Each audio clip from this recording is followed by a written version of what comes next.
So good evening, everybody. My name is Catherine Colbert, and I'm the director of the Athena Center for Leadership Studies here at Barnard, and it's a pleasure to see you all here. I have great pleasure to introduce to you Mary Kay Henry, who is the International President of the Service Employees International Union. And I have to say, SEIU is both Mary Kay's position as one of the few women as a leader of an international labor union gives me such great pleasure, I can't tell you. It turns out we, in many ways, were mentored by a woman who was one of the first members of the leadership at the UAW, a woman named Olga Madar, who was a family friend, and we both grew up in Detroit. Unions were kind of the thing there. You know, you couldn't be a Detroiter without understanding the union movement and the importance of unions. And so it's, you know, it's really nice for me to have a fellow Detroiter and a woman as the president of the largest union in the country. Second largest. Okay. NEA. Yeah, okay. So it's fabulous, and someday we'll have a woman president of the NEA as well. Mark my words. But the other thing I just wanted to say is I was in Washington, D.C. As the president of People for the American Way in the year before the Obama election. And SEIU was the heart of the progressive movement that helped put Obama in office and really was a voice for the rest of us working both on that campaign and in the Washington area. And it's a proud tradition to take over, and I'm thrilled to have you here. Great. Thank you so much. I am really honored to be here at Barnard, and I was thinking that Athena, the goddess of wisdom, I'm a little awed that I am speaking in her name tonight, but I thought what I would do is simply tell you a little bit of the story of my own leadership in the spirit of this commitment to leadership studies here at Barnard, and then I would love to just organize a conversation with you about whatever you'd like to talk to me about in the sense of like more current events or the strategy of the union, which I wasn't going to make remarks about because both the size of the group and I thought the opportunity was better to engage. So as I was introduced, I am the international president of SEIU, and I wanted you to know that the things that inform my leadership have to do with the family I was raised in and the 33 years of work that I've done in various roles inside of our union. And I'm delighted to be joined by our sisters from the United Auto Workers here tonight who did inform a lot about my deep passion and desire to become a part of the labor movement. I was born in outside of the city of Detroit into a family of 10 children. And there are 3 stories, I think, that crystallize how my leadership was informed. In the first grade, I won the role of Alice in Wonderland. And it was a 2-hour production in the first grade. We had kind of a wild first grade teacher. And my mother helped me study for the role and learn how putting hard work and effort and getting support makes what is seemingly impossible possible. And I was able to execute in the role in a way that people were like amazed by, and it was for me a kind of shock to understand that things that you never dreamed possible could be possible. And then in the 8th grade, in the 3rd grade, I witnessed my mother stand up to a teacher on my behalf and object to the teacher mistreating me in front of the class, where I was punished for answering a math test by thinking that the sign was a multiplication table when it was really addition. So all of my answers on multiplication were wrong. And she had me stand with my nose inside of a circle on the blackboard that required me to be up on my toes. And you know, I went home and was like just crushed, and she marched right back into that classroom, and it was the first time I had witnessed anybody object to mistreatment on behalf of anybody else. And it was a lesson that I learned that has carried through to me today. And I applied it, I would say, in my memory anyway. There were probably other times when I was in the 8th grade. And I went to a Catholic school, and I had 6 siblings behind me in that school, and the school was required one day to come to the gym because we were going to leaflet in the neighborhood on pro-abortion literature. And I didn't really understand the issue, frankly, as an 8th grader, but the pictures on that leaflet were so horrifying that I objected because I was worried about my youngest sister in kindergarten being totally like freaked out and afraid of these pictures. And I got other kids in the 8th grade to object.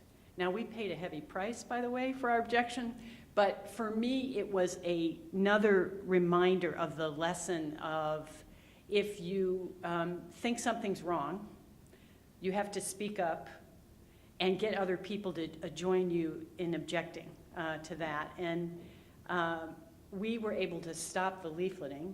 The consequence, by the way, I never understood till as an adult. My mother was thrown off the parish board as a result of standing with me on this objection, and there were consequences for all the other mothers of the girls primarily that stood with me in that fight. But we were pleased that we stopped the leafleting. And then the sort of summary lessons of being the oldest girl in a family of 10 was that I was often called upon by my parents to get everybody up to the bus on time, get everybody to dinner on time, or get everybody to church on time. And so I was constantly, frankly, learning how to listen to people and what mattered most to them so that I could figure out a way to get people to move as a group. And I would argue that those lessons are the things that frankly drew me to the labor movement, because I had this deep passion about Detroit, which was in my time beginning. The auto plants started to close in the late 70s and early 80s. You could begin to see this great city that was so vibrant and pulsating with light begin to die. And so I thought in college that what I wanted to do was rebuild the city of Detroit. And so I was doing neighborhood organizing on the east side of the city, and I kept meeting person after person that said, listen, we just want a good job. And so I went to the UAW, talked to Olga Madar, and said, hey, I think I don't really want to rebuild the city of Detroit because the path to that seems to be for people to have good jobs that they can support their families on.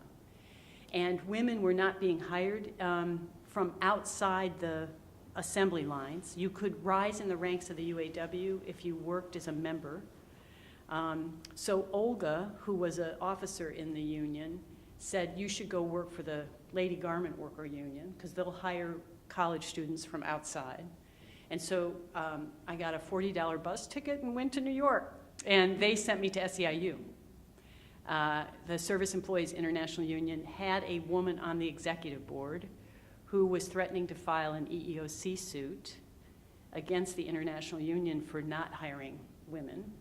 And it's thanks to Eleanor Glenn from Los Angeles, who insisted on young women being hired in SEIU, that I'm here today. And that's also my story, I would say, that there were a lot of women in front of me that created a path and an acceptance for me to exercise leadership inside the union. And the most, I would say the most kind of sentinel moment for me inside the union occurred. I started working in the union in '83 in Northern California. And then I had the opportunity to run one of the biggest healthcare organizing campaigns that our union has ever invested in Southern California. And I was called the wrinkled woman on that campaign. I think I was 43 at the time. And every other organizer that we had on the campaign was under 25 because the labor movement had not been organizing on scale. We weren't really used to having lots of organizers, and at the height of this campaign, we had 150 organizers reaching out to 150,000 healthcare workers in Southern California, which for us at the time was a huge deal. And I got sent as a wrinkled woman to one of the hospitals where we'd been trying to organize for 5 years because this older respiratory therapist, Stanley Lyles, who I still have a relationship with, didn't believe this 20-something organizer. Like, what did she know about this? And he wanted to talk to somebody that was older.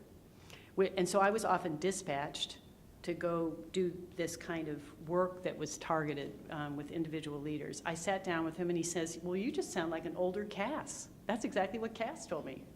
And I said, yeah, it's not about age. We all have the same knowledge and skills about the story it takes to build the union. And so I was able to convince Stanley to come to the first organizing committee meeting, and he was a respiratory therapist, had a bachelor's degree, was a little concerned about joining the janitors union, which is how SEIU was identified in Southern California. And I was quite proud of our janitors being able to win healthcare and retirement long before healthcare workers had in Los Angeles, because they'd been building their union a very long time. So Stanley was put in the position. I was so excited when Stanley walked through the door. And he got into a room with housekeepers, dietary workers, registered nurses, certified nursing assistants, all of whom had worked at this hospital for decades, many of whom had never met each other before. And the organizing committee became the way in which people got to learn about who each other was, what people hoped and dreamed for themselves and their families, and what they wanted for their patients in that hospital. And Stanley listened to an environmental services worker, which some people would call a housekeeper, talk about how mad she was that she didn't have the right equipment to reduce infection control in the patients' rooms, because she knew patients were returning to the hospital because the rooms weren't clean and people were getting infected, and she didn't like it. Well, you could see the sun cross Stanley's face, like, oh my God, the housekeeper's concerned about infection control? And I got problems with the respiratory equipment myself because they have a ventilator treatment. The vent machines never work. So I'm looking at him, willing him to speak up, and he didn't. So I called him out. I said, Stanley, I'm sure that you and Eleanor here could talk for hours about equipment and supplies in this hospital. And then he broke open, and he was a huge force in making it clear that we won that hospital in the San Fernando Valley. It was the first hospital of 18 to be organized by this single employer, and it was the first time SEIU had ever organized an entire hospital system. And because we organized all the hospitals at the same time with that employer in that state, the workers won the most profound breakthroughs we've ever been able to accomplish in a first contract, because everybody got organized together, and it created the strength that we needed to really deal with the employer on patient care issues that people had and on wage and benefit standards. So people won 18% wage increases, and most of those wage increases went to the lowest wage workers, because the principle that gets established when you build unity in a workplace is that the higher wage workers begin to get sensitized to what minimum wage workers are facing in the same employer and want to lift the bottom, as well as make gains across the spectrum. And then the second thing they won was fully paid family health care, which the only other workers in LA that had fully paid family health care were Kaiser workers, because it was the one unionized employer in Southern California. So we were able to match the union standard in a community where less than 10% of the workers had a voice through collective bargaining. And when CHW got organized, it added another 11% of the healthcare workers in LA being union. And when a community has about 30% workers in an industry forming a union, I don't know if this is UAW's experience, we are able to lift wages for non-union workers. So when the CHW contract got settled, we saw the other 150,000 workers that we have been talking to with like 30 other employers experience a 6% wage increase and fully paid employee coverage for healthcare. So it was a huge lifting of standards, not just for the union workers that had done the collective bargaining, but for the community, which I think is the gift of the union, and where the leadership makes a huge difference. So just this past 2 years, when Andy Stern, our former president, made the decision to move on from being president of the union, I faced a choice about whether I was going to offer my leadership as an option in the union to move the union through this incredible period of crisis. And I made the decision 2 years ago to take a risk, essentially, and decide to say to the organization, I really want to hear what the leaders of this union think should be the future of our organization, and we got galvanized and unified around my being the first woman elected in the 90-year history of SEIU. And I will stand for election again at our May convention, where 4,000 rank and file delegates get elected from their locals to determine the direction of the union over the next 4 years. And I would say that the thing that I've learned the most about my own leadership as president is that the beauty of women's leadership, in my experience, I don't know if this is other people's experience here, I'm anxious to hear, is that we think about power as emanating from a group. I don't think about my power as president as sort of exercising my personal power on the group. I think about what my power as a leader is to galvanize the power inside of our union and organize more power around us with other unions and the broader progressive movement.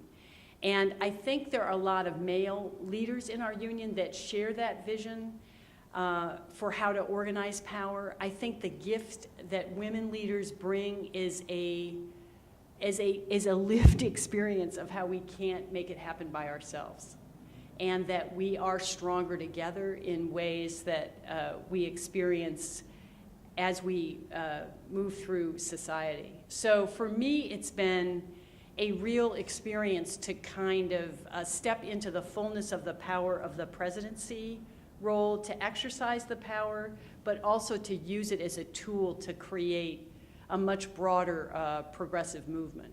And that's why it was so important to me to make it clear that in this moment, the labor movement is called, in my opinion, to make sure that we are revitalizing the ability for workers to improve their lives through collective bargaining. But we can't do that. That can't be our singular mission.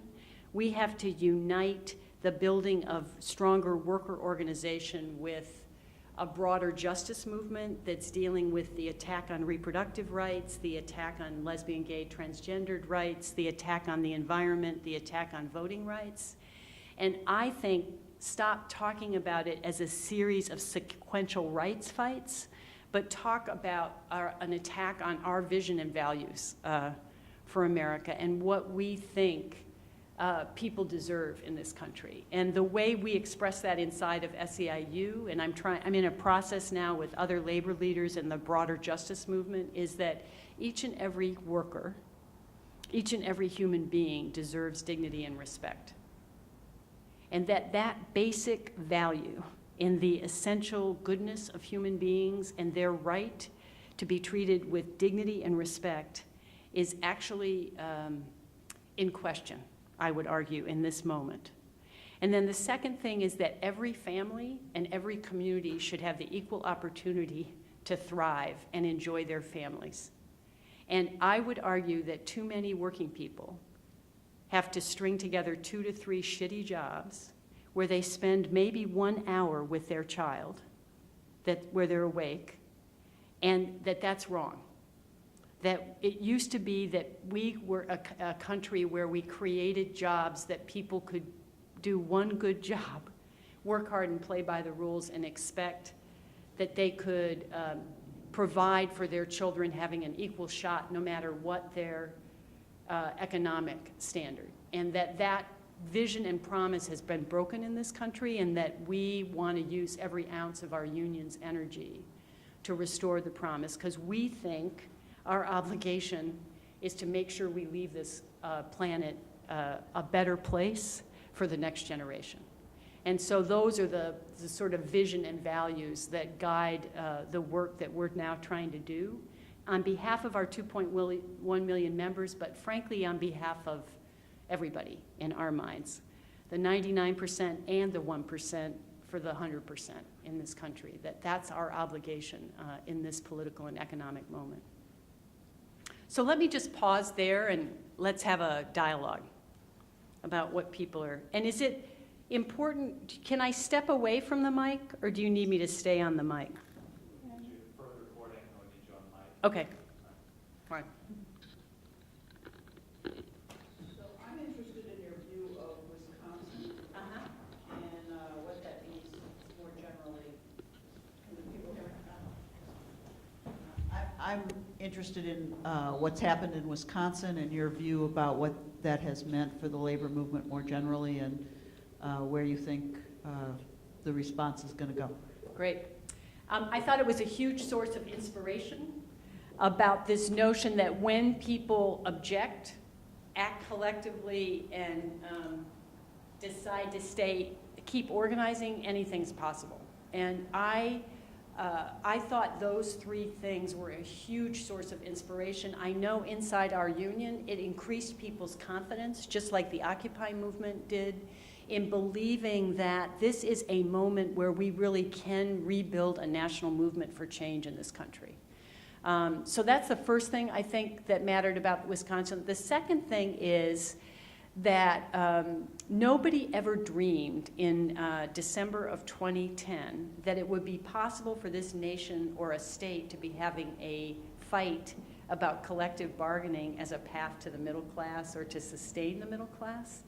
And so that was the second thing, I think, for the rest of the labor movement to understand, that we needed to back the students, because I would argue that students were responsible for creating the conditions for Wisconsin to happen, and that teachers and then other workers following right behind those students was a huge lesson that we repeated then in Ohio, frankly. And you're asking about what I think it is right now, where it is right now? Yeah. I just had a conversation about it today. I don't know if people know, there's 1 million signatures that were gotten in much shorter period than they've ever experienced to recall the current governor.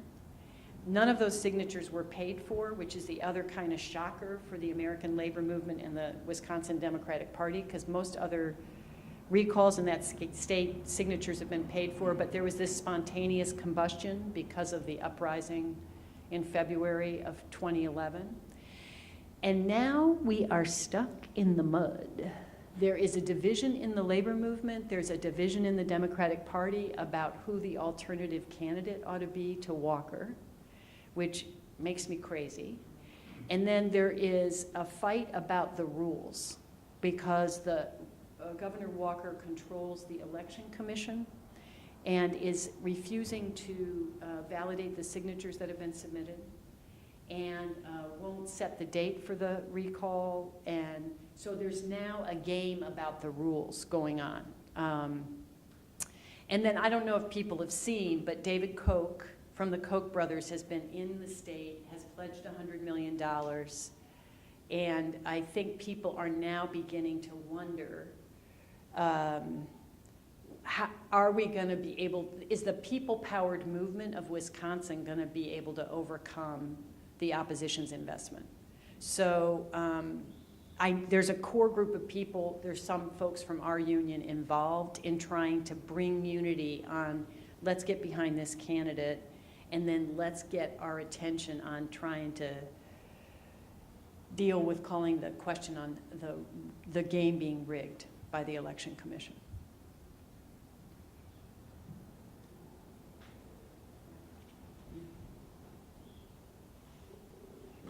I don't want to throw throw cold water on this, but I'm going to open my heart in that I am conflicted about the labor movement. Please do.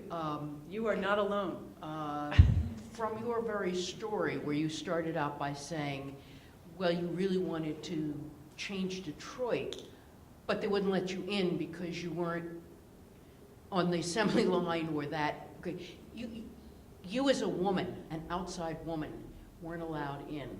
In my Barnard years, I went from here to architecture school, and I remember, I left there, by the way, but I You started. left architecture school? Yes, but I started in a direction toward architecture, and I remember working one summer for an architect in which I watched a project undermined by various unions, the HVAC union. Everybody knew that there was a huge amount of drinking and they all came in late, and that was built into every contract. I mean, I learned how the contract was built in because these guys were all nepoti. Nepotism just reigned in the unions. And so my first interaction with unions wasn't good. I later went to medical school, became a doctor, and I've worked in hospitals in which staff has been unionized. And I have worked with people who have stepped over a collapsed body saying, I'm on break. And I've worked in a hospital that was not unionized, where people really did work together. And that's one side. Mm-hmm. Now my other side. We're in a time where the Enrons rape the workers, the Massey Energy can let the miners die, BP can blow up the oil rig workers, the Wisconsin, we could be fighting for collective bargaining in this day. I mean, it's Neanderthal. So one way my heart is torn toward protecting workers, because the 99% will be raped. Mm-hmm. And yet my other side is looking at the history of the unions. I'm not impressed. Help me. So here's what I think. I think that for every story, there are stories of parts of the labor movement not being the model that we want or living our vision and values. I would submit that that exists in every institution in this society, one. Two, I think the question for you and I is income inequality in this economy is wider than it was in the 20s right before the Great Depression. We have 10% of the economy controlling 75% of the income that's generated, and everybody else, the 90%, having to squeeze by on 25% of the income being generated in this economy. When 30% of the US economy had collective bargaining rights, workers could lift wages through negotiations with their employers, the income gap, there was more of a relationship between income and productivity. And, you know, businesses were still thriving, but the sort of gross inequality didn't exist.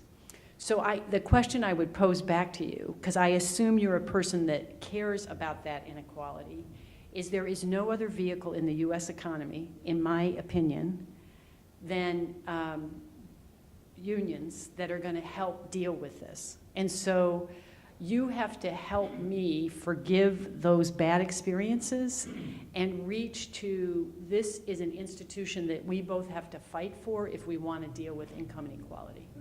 And here's my thing. I live with a lot of contradictions in my life. I'm an out lesbian and I'm a practicing Catholic, right? There's things about the Catholic Church I don't really like that much. But there's a reason I belong to it. You know what I mean? And I think that while there are incidences that have been negative, I guess I would ask you to think about how, given that there's been an unrelenting attack on workers' organization for the last 30 years, the majority of the population feels about unions like you do. And I feel like what I'm called to do in this moment is to help redefine the role that unions play in a democratic society. Because I would submit we are required as a way to restore a vibrant democracy and to create more economic equality. in this country. And I would be happy to stipulate that we need to reform some of our practices. But I don't think that should be the threshold. I think we need allies, our progressive allies, and the rest of the progressive movement to insist that we have to have an ability for workers to form unions in the millions in order to turn this around. So I don't know if that's helpful, but that's what I would respond.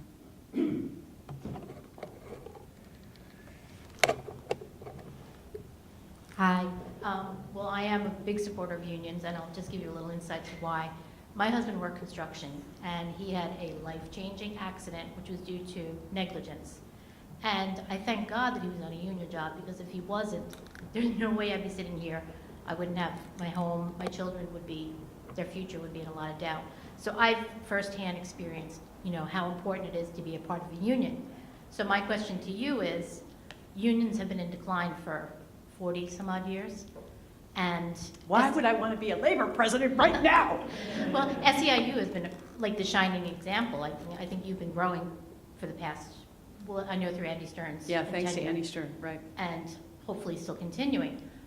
So how do unions continue on, especially with the free rider problem? How do unions make a comeback? And is it going to be as a traditional form of a union, or will it be something new, something different? What do you think? I think that unions, there's three things I think. I think that we have to employ every new tool possible to revitalize the American labor movement, and I think we have to imagine new organizational forms.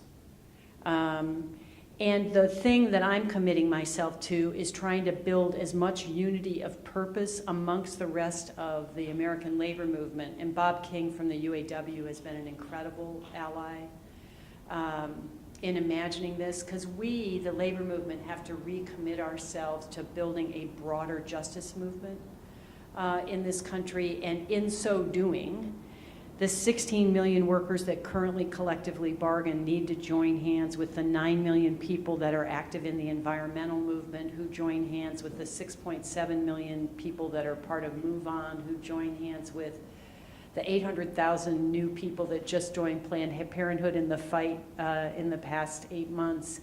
And we need to imagine those 30 million creating the conditions for 50 million more people to join us, because I think that's what we have to think about. And I think we need to stand for values that can be repeated as often as small government, no more taxes, no more regulation is said by the opposition.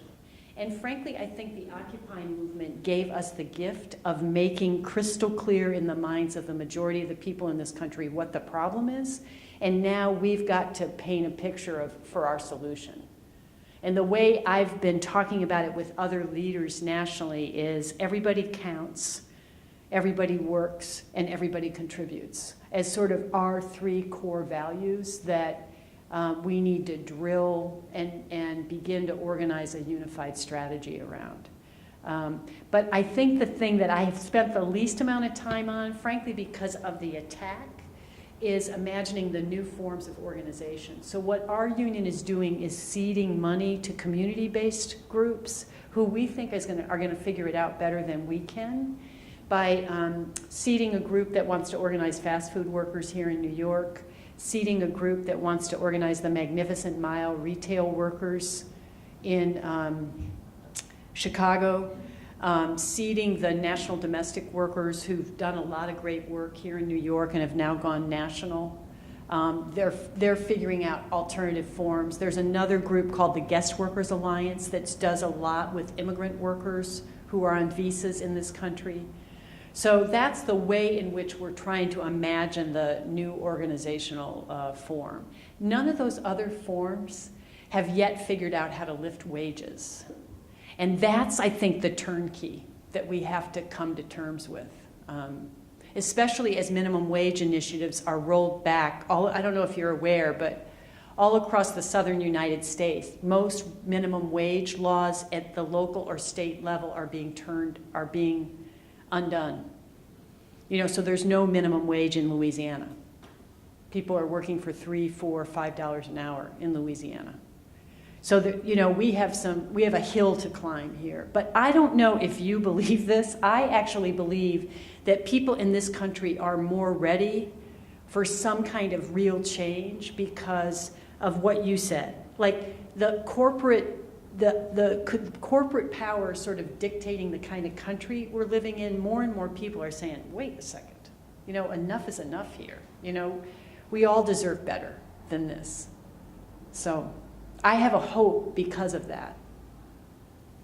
I wanted to just add, I think as well, the Obama campaign presage did, because it's pretty amazing that we elected an African-American president. That's right. And the campaign of 2008 was an astounding campaign in terms of the number of people that were on the street, you know, campaigning for Obama and calling for change. You know, the campaign itself was inspirational, you know, and even if you have questions about some of Obama's action or lack of action during this term, surely it was still amazing, magnificent night, the night that he was elected. I mean, yes. Truly astounding and a historical experience. And it's hard to believe that we, you know, cannot muster the energy and excitement of all those people who are out on the ground and move that a step further. We've got to be able to figure that out. Yeah. So. Yeah. I feel kind of inarticulate about this. I work for a public sector agency, but I'm in a non-unionized position. But as a political scientist, I am constantly appalled and taken back, and well, I know it's true, that one of the profound problems is that Americans know no history. So they don't know why unions exist. They don't know what the history was. They don't know, they've been fed this Yeah. endless vitriolic diet of their corrupt. Mm-hmm. I mean, I totally understand. I mean, and I work for a big transportation agency, so I certainly know about union abuses and have heard and seen, et cetera, et cetera. But it's interesting to hear about all the approaches that you're talking about, strategies, but I think one of the big strategies has to be some kind of massive I'd say re-education, but there is no education about why unions exist. The need to have a counterweight, countervailing power for those who are powerless. We're living in a time where people are terrified about losing their jobs if they have jobs. It's much easier to say, to talk about the enemies of the unions as opposed to enemies, are the CEOs and these corporations that rape and pillage, et cetera, et cetera. I'm not casting across the board, but I'm just saying that people are terrified and people don't understand. And it's been a war against public sector workers, it's been a war against women, it's been a war against minorities. I mean, we all know that here. But we can't assume that we're building on a foundation that people, I'm always struck when the president talks and assumes that the American people know what the New Deal was and what it fixed. Yeah. Or what the time, why Social Security existed, that the largest segment of the population that was impoverished were old people, and that the largest cause of people going into bankruptcy would be medical costs. People don't know this. Yeah. It still is. Yeah. It still is 70%. People don't know this, and there has to be a massive education campaign that is beyond trying to rebuild, strengthen unions, so that people get mobilized without necessarily being mobilized saying, I'm going to join a union. Yes, yes. I mean, I totally agree. What we've done in that regard is we did a political economic education with 1,700 of our members in March of last year. They then went and trained 5,000 in their locals. We've now cascaded up to 20,000 in the union, which isn't the scale you're talking about. We talked to the NAACP, the Sierra Club, the UAW, CWA, NEA, a bunch of faith-based groups that touch about 15 million people, and we are now trying to organize the resources amongst us to do what you're suggesting in some systematic way. Because we agree that there isn't any counter education to the sort of steady diet of lies that people have been fed. And I know inside of our own union, when we poll on questions with our 2.1 million members, most of our members are watching Fox News. And a lot of our members, I believe, are being moved by Rick Santorum. And our members. So imagine people that have no other organization. And our members' average annual income is $24,000 a year. So, you know, there's a lot of issues that we do have to grapple with. Something you said really struck me when you said, because I'm a woman, I couldn't do it on my own, and I needed kind of the banding together with other people. And as a young woman who is interested in business and entrepreneurial endeavors, you know, I feel very independent, and I feel very capable that I'm equipped with my education and resources that I can make things happen for myself. And so I feel like you kind of suggest that, you know, I kind of felt like by you joining this union and by encouraging other women to unionize because they can't do it on their own, it's kind of submitting to patriarchy and you know, putting themselves in a subordinate position to men and perpetuating that dynamic in our society. And so what do you suggest to kind of this next generation of women who are in college and starting businesses? Are you suggesting they need unions to do this, or do you eventually see a future where women don't need unions and can transcend that to be successful? Got it. I really appreciate you asking the question, because what I didn't communicate clearly enough is there's lots that I can do for myself on my own. Like, I believe I can make anything happen for myself. What I can't do is change the direction of this country by myself. What I can't do is lift wages across the US economy by myself. And what's required of me, if that's what I want to do, is I have to join with other people and share a vision and a plan to make that happen. So I get that I could, you know, I essentially made the decision to become president of SEIU by myself. If I had not acted as an individual leader, it wouldn't have happened. Could I have done it without anybody else's support? No, because I had to be elected. Do you see what I'm saying? So I'm suggesting that you can decide to be an entrepreneur and you can make a lot happen on your own, but the success of your business or enterprise, I believe, is reliant on you being able to galvanize other people to help make that happen. Does that make sense? So, and then to the second part of your question, I don't believe that every worker in America should be in a union. I believe that the presence of unions in the US economy has got to get strengthened if we're going to make the economy work for everybody in this country. Because the income inequality gap is so severe that unless workers have the collective power to, you know, get GE to pay a living wage and provide health care and retirement with dignity. How do you define a living wage? Um, Or has SEIU, like, what's The ability to have food in your refrigerator, clothes in your closet, and a house that you can afford to live in. and do you have a number for that? Well, the $44,000 a year is, depending on which community you're in, is more the standard for people to be able to support themselves and their family. And the median wage in the US economy right now is $22,000. So we have a big problem. We have most of our people in this country are right on the edge of dropping into poverty. You know, and here we are, the richest nation in the planet, and how can that be? You know, the contradictions are just, it seems to me, extraordinary.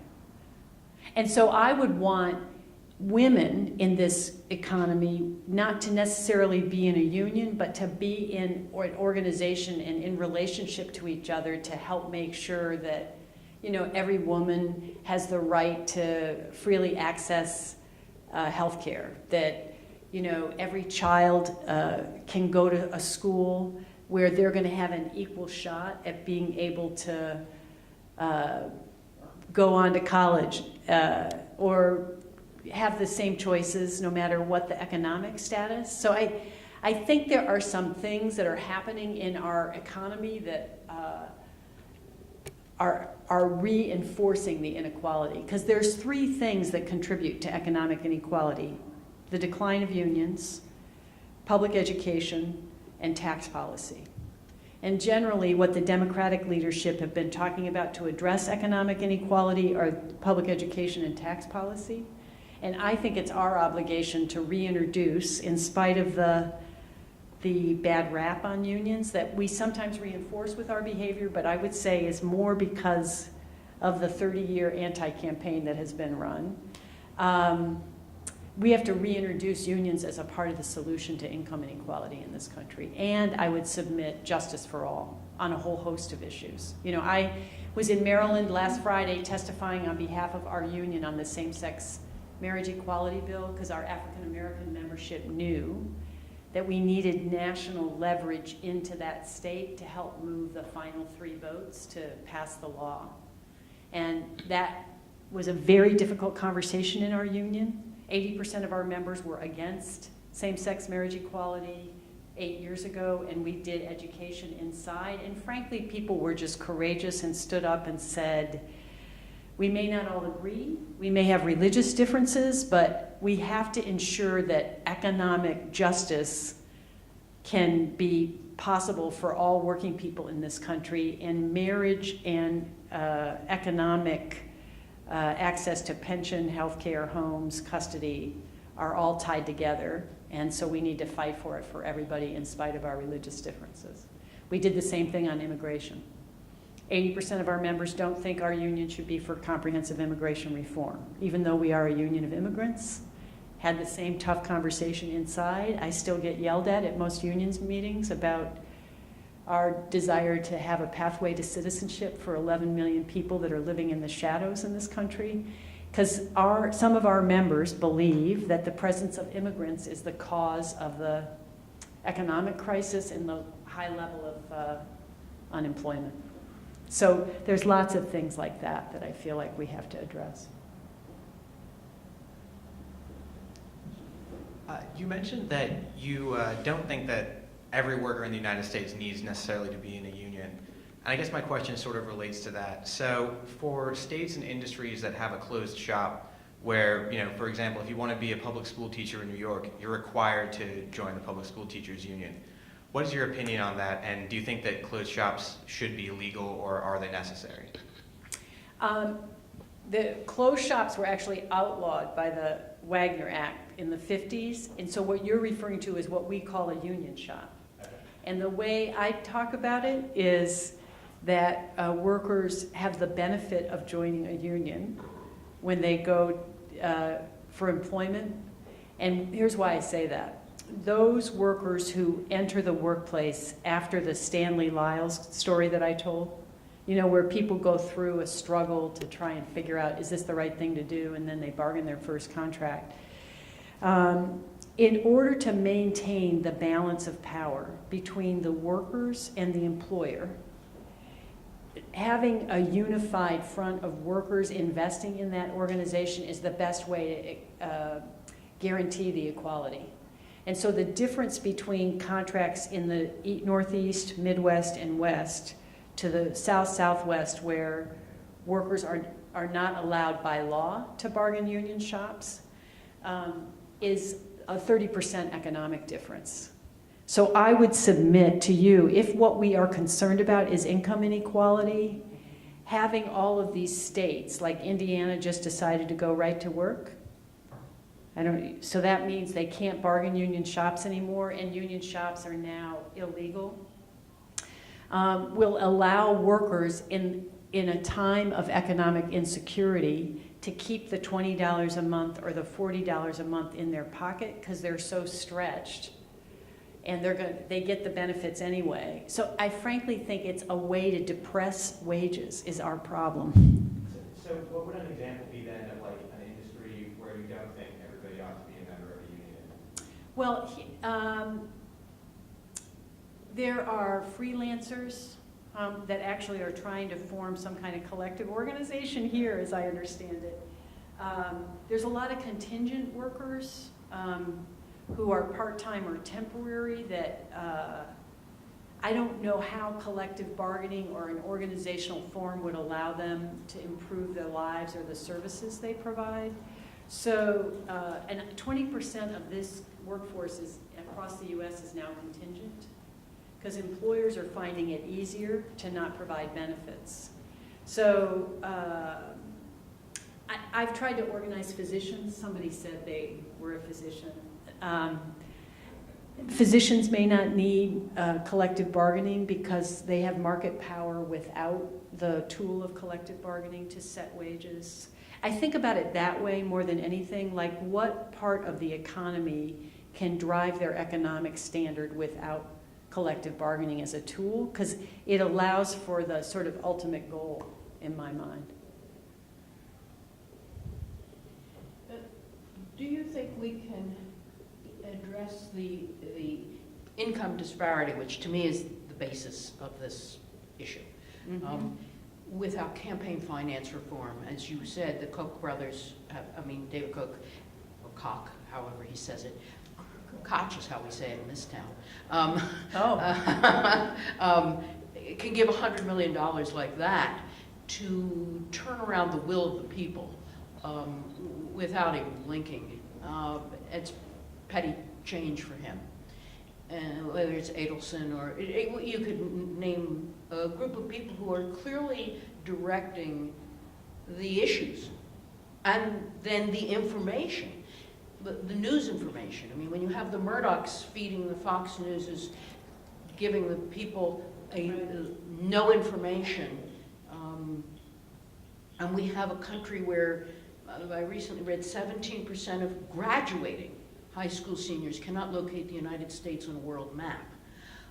So clearly they didn't know Frick shot the miners and where the unions came from. I mean, there's a whole bevy of things. But the elections are bought off. Right. So how do you, even your grassroots, how do you gather these people to have a strong enough voice against the Koch brothers? Right. I think we have to work on campaign finance reform and getting America back to work simultaneously. So I think about it as two strategies that reinforce each other, but neither one by itself is sufficient to turn things around. And I don't think we can introduce unions as part of the solution to income inequality until we get America back to work, which is a struggle I'm having inside my union right now. I really think the labor movement has to insist that every cent of the Bush tax cut, which is going to expire this December, $4 trillion that has been taken off the table for the last 15 years, needs to be put on the table and put 15 million people back to work next year, period. And then as we do that, I think we need to require the private sector to invest in manufacturing and infrastructure in this country, so those 15 million after a year of public-private assistance get put in private sector jobs in an economy that deals with Latino and African American unemployment that is through the charts. So we really have to think about how to target where these jobs go. So that's one thing that I think we have to do. And then the second thing is I do think we have to restore our democracy by getting money out of politics. And we have to insist on universal voting rights, because 37 states have rolled back voting rights in this country, and 5 million people have been purged from the polls since '08. And the Republican state legislatures want to keep old people, poor people, African Americans, and Latinos from participating in our process, because the demographics of this country are moving in the wrong direction for the right-wing opposition. And I think this attack has to do with a fear that we are about to become a country of the global majority. And that's why I think the struggle for power is intensifying, myself. So that's why I think both things have to happen together. And there's even a dispute in the Democratic Party about getting money out of politics. And I think we have to take an extreme position, which is get it out, all out. You know what I mean? And figure out how to publicly finance it or whatever we need to do. But that's what I think both things are required to shift things. And then once, in our minds, once we get 15 million people back to work in good jobs they can support their families on, by the way, then I think we, the labor movement, have to figure out how to galvanize millions of workers being able to form unions. But I think the economic pressure on working people is so intense that we have to be about what's good for everybody right now, and not just about our narrow, how do we grow our unions? Because SEIU, as successful as we've been, and we organized 50,000 workers last year, we're going to organize 50,000 this year. It's more than anybody in the rest of the labor movement did. We're proud of it, but we are sober about how that does not change things for working people in this country. And as proud as we are of $9 an hour home care workers now earning $11.50, that is not a pathway to the middle class in this country. And we want to help revitalize the American middle class.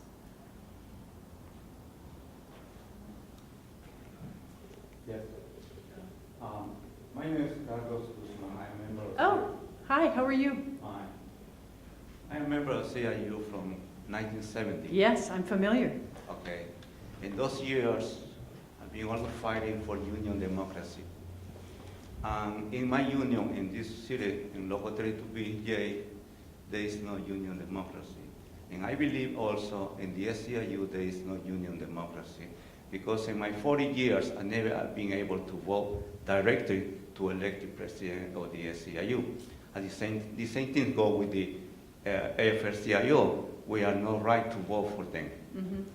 So what we're talking to the worker is, yes, you have the right to join a union and pay dues, and that's it. You have the right to vote. You don't have the right to ratify your contract. You don't have the right to vote to increase or decrease the dues. And you have no right in no way. In my 40 years, I've been fighting many times with my unions officers because they don't believe in union democracy. So in 40 years, I've been seeing the labor movement going down because there is no union democracy inside the unions. And they are not making a path for workers to scale from the bottom, from being a worker, a member, and to go to the top of the union. Just only paying dues. I hear your opinion, Carlos. I respectfully disagree. And we can talk more about the issues after this session.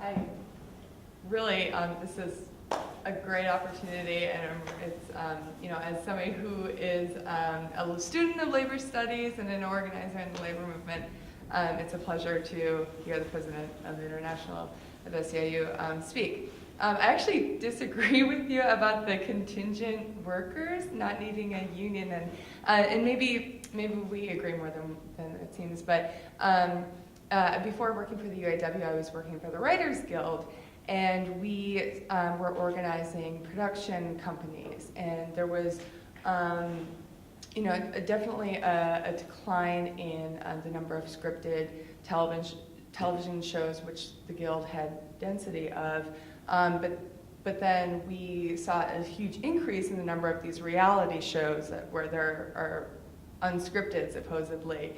And the workers that make the production or the reality television shows work enormous amounts of hours, are largely misclassified as independent contractors when they're supposed to be W-2 employees, and which means that they're not eligible for overtime. And so what we were seeing in the television production industry was an ever increasingly contingent workforce, and you know, there was no recourse for them really to pursue some of those legal challenges without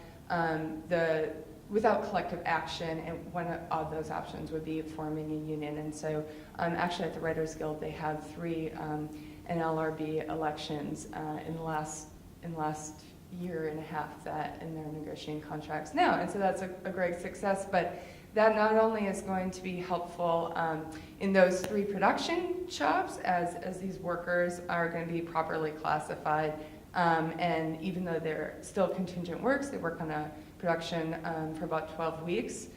So even though it's still a pretty contingent workforce, all of the employees, as they come and go to that shop, are going to be guild members and with a guild contract, and that'll establish certain floors in an industry where we've seen a race to the bottom, where we haven't seen health care.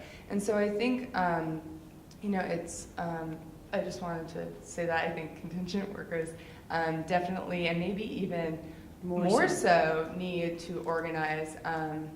Yeah, that's all. No, I appreciate you raising it, because if I responded by saying I didn't think they needed a union, I meant to say we don't have a scale way of organizing the contingent workforce. And you've just given a good example of how a couple of hundred probably workers, when we're talking about 12 million that we need as a movement to figure out. But I'm so glad you raised it, because it is important for those workers to have a way to lift their standards. We just haven't figured out how to do it on scale, I would say. I do have one more question. Great. And then I think we need to close up. But you did mention Santorum and his support within your union. I thought it'd be interesting to hear your views on the Republican primary contest and your thoughts about the upcoming general election. Sure. I think the Republican primary contest is very scary. I think that it's very dangerous what's being talked about for the future of this country. And I think that some of those candidates present a great opportunity to make the case about what's wrong with America and how elected officials standing in protecting the 1% needs to stop in this country. And I would submit it's not an exclusive problem of the Republican Party. That I've been spending a lot of time trying to talk to Democratic leadership about the need to be champions for the 99% and to not equivocate on tax policy, which some are doing. So the Republican primary, in my mind, has given us an opportunity, while it's dangerous, it has given us an opportunity to crystallize the choice that we face as a nation about what the future is. And it's one of the reasons why we decided as a union to have an early conversation about endorsing President Barack Obama, because we think it's about a lot more than a presidential campaign. It's about our vision and values for what we believe in as a country is what's at stake here. Because if the opposition takes the White House, we are going to see across the U.S. what we've been witnessing in Wisconsin and in these state legislatures, where every right that we've fought for the last 40 years is being undone. Voting rights, LGBT rights. They took away employment discrimination in the Wisconsin state legislature on behalf of LGBT people. 5 million people have been taken off their rolls. They tried to defund Planned Parenthood in Indiana. It's breathtaking what has occurred in these state legislatures, and it's just, I would say, a warm-up for what could happen across our economy in January of 2013, which we are trying to galvanize the inside of our union and those members that may be swayed by the faith and religious arguments that are being made but in the Republic. That's what I think is the most scary about the Republican presidential discussion, is the fusion between religion and government that seems to be just so acceptable. And the racist attacks on this president are like unbelievable to me and are going without objection, which is, so that's the other thing that I feel like we've really got to galvanize an alternative conversation and pushback to in this country. Well, I want to thank you so much Thank for you. joining us.